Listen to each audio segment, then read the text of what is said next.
আসসালামু আলাইকুম। অন্যায়ের প্রতিবাদ টেলিভিশনের পক্ষ থেকে সবাইকে স্বাগতম। আপনাদের সাথে আছি আমি মোসাম্মদ সুম্মা আক্তার।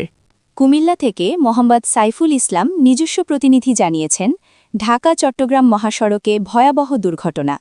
সিডিএম বাসে আগুন, ৪ জন নিহত, আহত ৪০। ঢাকা-চট্টগ্রাম মহাসড়কের কুমিল্লার দাউদকান্দি উপজেলার বানিয়াপাড়া এলাকায় ভয়াবহ সড়ক দুর্ঘটনায় সিডিএম পরিবহনের একটি বাসে অগ্নিকাণ্ডের ঘটনা ঘটেছে। এতে অন্তত ৪ জন যাত্রী দগ্ধ হয়ে মারা গেছেন এবং প্রায় ৪০ জন গুরুতর আহত হয়েছেন। শুক্রবার আজ দুপুর আনুমানিক ১টার দিকে এই মর্মান্তিক দুর্ঘটনাটি ঘটে।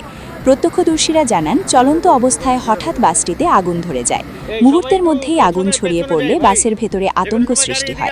দুর্ঘটনার পর স্থানীয় লোকজন এবং ফায়ার সার্ভিসের সদস্যরা দ্রুত ঘটনাস্থলে পৌঁছে আগুন নিয়ন্ত্রণে আনেন এবং আহতদের দাউদকান্দি এবং আশপাশের বিভিন্ন হাসপাতালে পাঠানো হয়।